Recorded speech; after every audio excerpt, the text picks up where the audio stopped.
السلام علیکم and welcome to جیوسکوپ۔ آج ہم بات کریں گے ایک ایسے علاقے کی جس نے حال ہی میں انٹرنیشنل ہیڈ لائنز بنائی ہیں، اور وہ ہے گرین لینڈ۔ ٹرمپ ایڈمنسٹریشن کی اس پر بائی آؤٹ آفر نے دنیا بھر میں تہلکہ مچا دیا ہے، لیکن یہ معاملہ اتنا گہرا کیوں ہے؟ تو سب سے پہلے یہ جاننا لازمی ہے کہ گرین لینڈ آخر کیا ہے اور گرین لینڈ کا ایشو ہے کیا۔ Let's find out.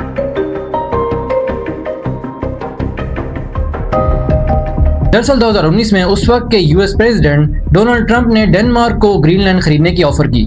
ڈنمارک نے اس آفر کو ایبسرڈ کہہ کر رد کر دیا۔ ٹرمپ کا مقصد تھا کہ گرین لینڈ کو کسی نہ کسی طرح یو ایس ٹیریٹری کا حصہ بنایا جائے۔ اب سوال یہ ہے کہ امریکہ کو گرین لینڈ میں اتنی دلچسپی کیوں ہے؟ اس کا جواب ہے اس کی geostrategic importance. Greenland geographically North America اور یورپ کے بیچ میں واقع ہے، جو اسے آرکٹک ریجن میں ایک کروشل پوزیشن دیتا ہے۔ سب سے پہلی وجہ نیچرل ریسورسز ہیں۔ گرین لینڈ میں آئرن اور زنک، ڈائمنڈز، گولڈ، یورینیم اور ریئر ارتھ ایلیمنٹس کا واسٹ ڈپازٹ موجود ہے، اور حال ہی میں گلوبل سپلائی چین میں ان منرلز کی ڈیمانڈ کافی بڑھتی جا رہی ہے۔ دوسری سب سے اہم وجہ ہے اس کی ملٹری امپورٹنس۔ کولڈ وار کے دوران بھی گرین لینڈ نیٹو کے لیے ایک اسٹریٹجک پوائنٹ تھا۔ اب رشیا اور چائنا کی آرکٹک میں بڑھتی ہوئی انوالومنٹ نے اس کی ملٹری امپورٹنس کو کافی بڑھا دیا ہے۔ آرکٹک آئس میلٹ ہونے سے نئے شپنگ روٹس بھی اوپن ہو رہے ہیں، جن پہ ہر سپر پاور کنٹرول حاصل کرنا چاہتی ہے۔ اب ایک ہائپوتھیٹیکل سینیریو پر غور کرتے ہیں۔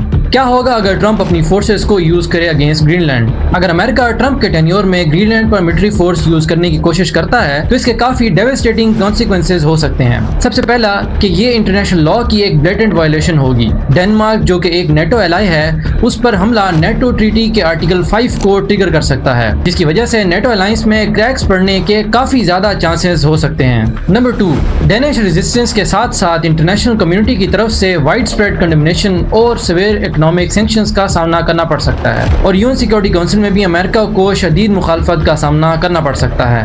ان سب باتوں سے یہ ظاہر ہوتا ہے کہ گرین لینڈ کا معاملہ صرف ایک زمین یا ٹکڑے کا مسئلہ نہیں، بلکہ یہ انٹرنیشنل ریلیشنز کی ریسورسز کو کنٹرول کرنا اور گلوبل پاور ڈائنامکس کا مسئلہ ہے، اور اس پر کسی بھی قسم کا فورس بیس ایکشن گلوبل انسٹیبلٹی کا سبب بن سکتا ہے۔ آپ کا اس معاملے پر کیا خیال ہے اور آپ اس کے بارے میں کیا جانتے ہیں؟ کمنٹس میں اس چیز کا اظہار ضرور کر سکتے ہیں۔